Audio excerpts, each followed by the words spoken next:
Doubtnut पर आप पाएं कोटा के बेस्ट और टॉप टीचर्स जैसे एनवी सर, जीबी सर, आकांक्षा मैम की फ्री वीडियो लेक्चर्स। आज ही डाउनलोड कीजिए Doubtnut app. Hello everyone, last class में हमने बायोमोलिक्यूल्स को स्टार्ट किया था, जिसमें हमने देखा था बायोमोलिक्यूल्स क्या होते हैं। हमने एनालिसिस की थी, उसकी प्राइमरी एंड सेकेंडरी मेटाबोलाइट्स पढ़े थे। उसके साथ में हमने पढ़े थे माइक्रोमोलिक्यूल्स कि किस तरीके से यही माइक्रोमोलिक्यूल्स जो हैं वो क्या बनाते हैं, बायो मैक्रोमोलिक्यूल्स बनाते हैं। और आज हम सबसे पहला मैक्रोमोलिक्यूल पढ़ेंगे जो कि है कार्बोहाइड्रेट्स। तो हम पॉलीसेकेराइड्स पढ़ेंगे।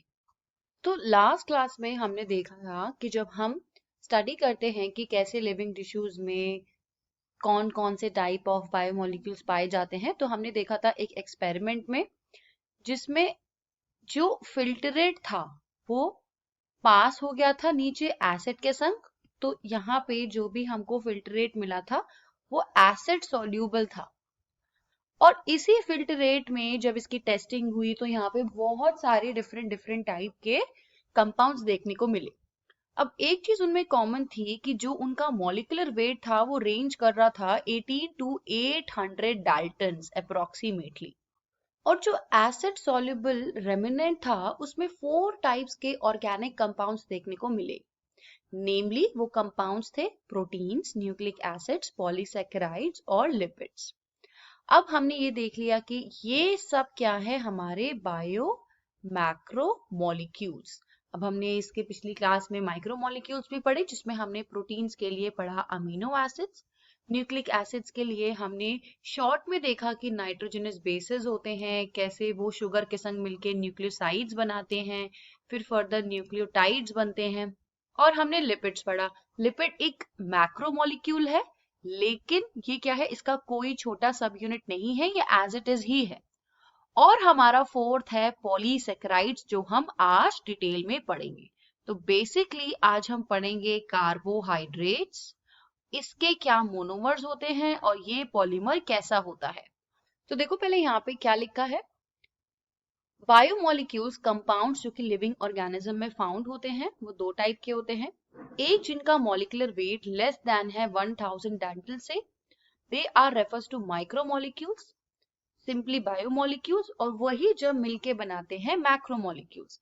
While those which are found in the acid insoluble fraction वो क्या है, बायो मैक्रोमोलिक्यूल्स। अब क्या बोल रहा है, molecules in the insoluble fraction with exception of lipids are polymeric substances. जैसे मैंने अभी बताया कि ये सब जो मैक्रो मॉलिक्यूल्स हैं, जिसमें हमारे प्रोटीन्स आ जाते हैं, न्यूक्लिक एसिड्स आ जाते हैं, कार्बोहाइड्रेट्स आ जाते हैं, ये क्या है, छोटे छोटे मोनोमर से बना होता है। लेकिन जो लिपिड्स होते हैं वो फर्दर किसी छोटे मोनोमर से नहीं बना होता, ये एज इट इज बने होते हैं। तो ये छोटे छोटे मोनोमर से बनके पॉलीमर बन जाते हैं। लेकिन लिपिड्स कोई पॉलीमेरिक सब्सटेंस नहीं है। फिर हम लिपिड को जिसका मॉलिक्यूलर वेट एक्सीड नहीं करता उसको फिर क्यों बोलते हैं मैक्रोमोलिक्यूल, क्योंकि बेसिकली लिपिड बेशक छोटा छोटा है लेकिन ऐसे ही वो अरेंज करता है खुद को और बड़े बड़े स्ट्रक्चर्स में बन जाता है। या मैं बोल सकती हूँ कि वो ऐसे ही चेन्स बना बना के अरेंज रहता है। जैसे अगर हम सेल मेम्ब्रेन में देखते हैं तो पूरी लिपिड की चेन होती है। जब हम टिश्यू को ग्राइंड करते हैं और सेल का स्ट्रक्चर डिस्टरप्ट करते हैं तो जो सेल मेम्ब्रेन्स हैं और जो भी मेम्ब्रेन है वो पीसेस में टूट जाते हैं और वो वाटर में सॉल्युबल नहीं होते, क्योंकि ये अगेन लिपिड से बना है। लिपिड्स क्या है, जैसे मान लो ऑयल है, वाटर में मिक्स नहीं होता, फैट्स है, वाटर में मिक्स नहीं होते, तो इसी वजह से। इसलिए ये सब्सटेंसेस अल्टीमेटली वेसिकल्स बना लेते हैं और सेपरेट हो जाते हैं with the acid insoluble pool. और हेंस ये कहाँ रहते हैं, मैक्रोमोलिक्यूल फ्रैक्शन में। तो लिपिड्स को कह सकते हैं कि ये स्ट्रिक्टली मैक्रोमोलिक्यूल नहीं है, बट हाँ कंसिडर किया जाता है। तो क्या हो रहा था, जो हमारा हमने अभी देखा था कि जो भी हमें यहाँ पे मिल रहा था फिल्टरेट में, जो भी चीजें हमें मिल रही थी उसके ऊपर जो रेमिनेंट्स थे, यहाँ पे सारे हमारे हैवी सब्सटेंसेस थे। तो लिपिड वहां पे क्यों रहता है, क्योंकि वो इनसॉल्युबल है, लेकिन स्ट्रिक्टली उसको मैक्रोमोलिक्यूल नहीं बोल सकते। The acid soluble pool represent roughly the cytoplasmic composition. जो नीचे चला गया है filtrate में, उसमें बाकी की concentration composition हो गई. The macromolecules from cytoplasm and organelles become acid insoluble. वो insoluble रहते हैं, वो ऊपर रह जाते हैं, acid के संग soluble होके वो नीचे filtrate के साथ नहीं आते हैं. अब हम स्टार्ट करेंगे पहला मैक्रोमोलिक्यूल. तो पॉलीसेकेराइड्स बेसिकली होते क्या है? इन्हीं को कार्बोहाइड्रेट्स बोलते हैं. ठीक है, तो यहाँ पे लिखा भी है, ये क्या है? बेसिकली कार्बोहाइड्रेट्स हैं. तो ये छोटे छोटे शुगर से बना हुआ है. शुगर कंबाइन होते हैं, लॉन्ग चेन्स पॉलीसेकेराइड्स बन जाते हैं, और ये शुगर डिफरेंट डिफरेंट टाइप की होती हैं. तो ये जो छोटे छोटे शुगर, ये जो मोनोमर होते हैं, जो जॉइन होते हैं, मिलके एक पॉलीसेकेराइड बनाते हैं, उसको क्या बोलते हैं? मोनोसेकेराइड. तो जो बिल्डिंग ब्लॉक्स है वो मोनोसेकेराइड है.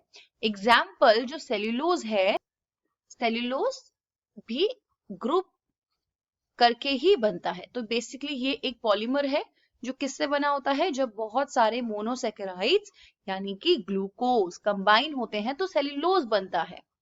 तो होमोपॉलीमर होता है. वेयर एज यहाँ पे स्टार्च की बात की है, जहां पे स्टार्च का हमें पता है कि जो भी प्लांट है, फोटोसिंथेसिस किस फॉर्म में, वो फूड किस फॉर्म में स्टोर होता है? स्टार्च की फॉर्म में होता है. सिमिलरली एनिमल्स में वो ग्लाइकोजन की फॉर्म में होता है. तो यहाँ पे हमारे सबसे पहले दो टाइप के आ जाते हैं पॉलीसेकेराइड. एक जिसको बोलते हैं होमोपॉलीसेकेराइड. अब पॉलीसेकेराइड बना किससे होता है? मोनोसेकेराइड में. तो होमो में एकदम एक ही टाइप का होता है, only one single type of monosaccharide. ठीक है, अब जिसमें हमने एग्जाम्पल देख लिया. एग्जाम्पल क्या हो गया इसमें? सेल्यूलोज. सेल्यूलोज किससे बनता है? मिलके एक ही टाइप का इसमें मोनोसेकेराइड होता है, विच इज ग्लूकोज. उसी तरह स्टार्च भी होमो होता है. स्टार्च किसका फूड प्रोडक्ट होता है? प्लांट का. एंड ग्लाइकोजन भी होमो होता है, जो कि एनिमल्स के केस में होता है.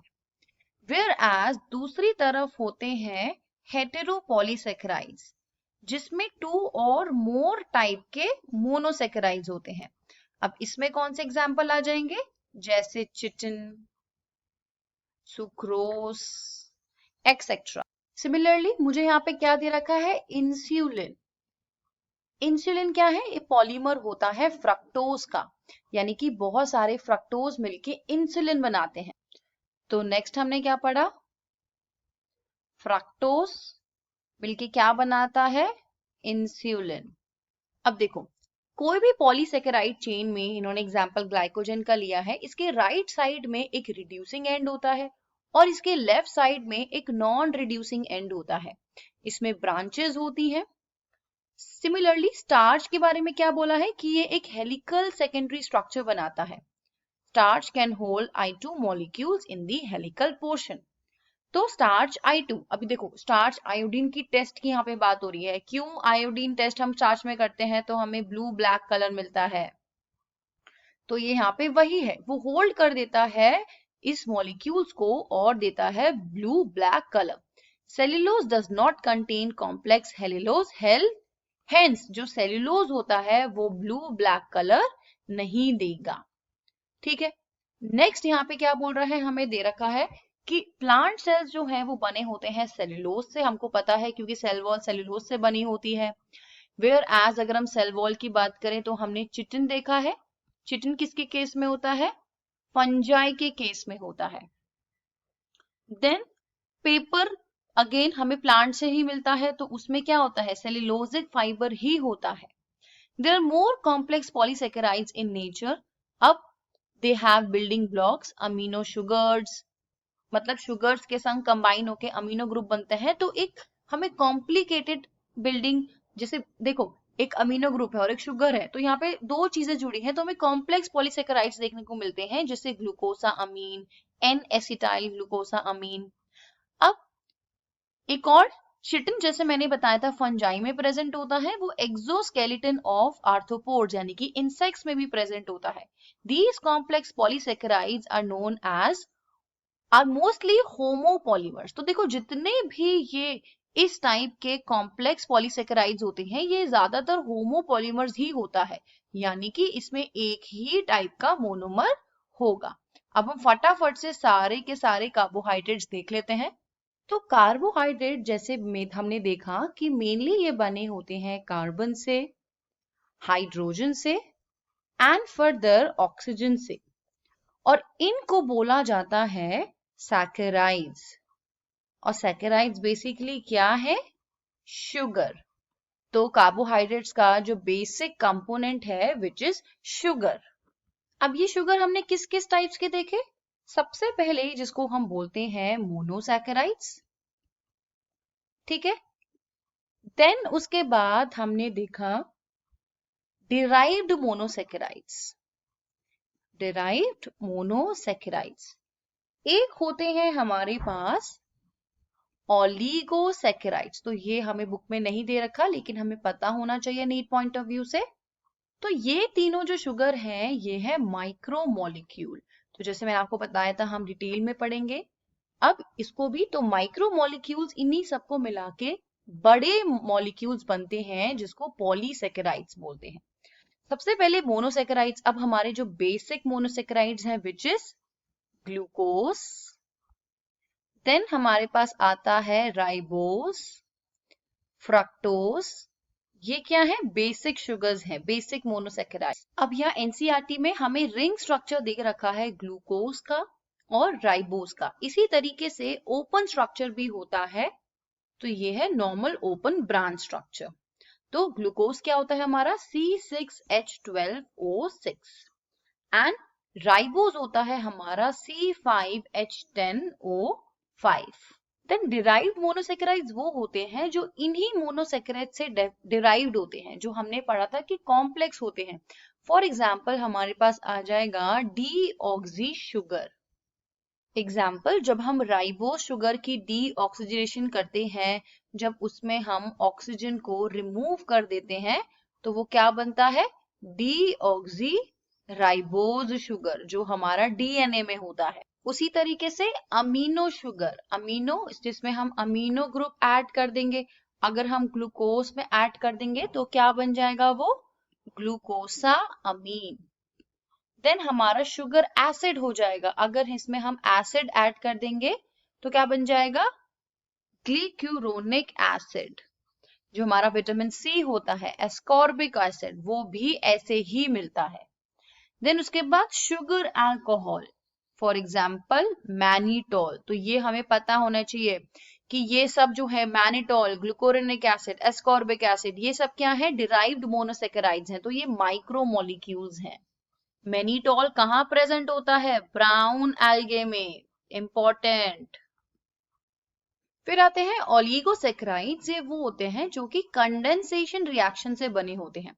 अब कंडेंसेशन में क्या होता है? जब दो मॉलिक्यूल्स को साथ में कंबाइन किया जाता है और उसमें लॉस होता है एक वाटर मॉलिक्यूल का, तो उसको बोलते हैं ओलिगोसेकेराइड्स। तो बेसिकली इसमें क्या होगा? जब दो मोनोसेकेराइड्स आपस में लिंक हो जाएंगे, और ये लिंक किससे होते हैं? ये जो बॉन्ड होता है इसको क्या बोलेंगे? Glycosidic bond. ठीक है, तो ये अभी बहुत बड़ा पॉलीसेकेराइड नहीं बना है, ये दो मोनोमर्स को मिला के हमने एक ओलिगोसेकेराइड बना दिया। तो ये बॉन्ड जो है ये किसके बीच में बना होता है? अब ये इंपॉर्टेंट है, जो हमें पता होना चाहिए। बिटवीन द एल्डिहाइड या फिर कीटोन, एक ग्रुप का या तो एल्डिहाइड या फिर ketone group of one monosaccharide और दूसरे का अल्कोहल ग्रुप, तो जब जाके बनते हैं ओलिगोसेकेराइड्स। और ये जो रिएक्शन होती है वो कौन सी होती है? Dehydration reaction.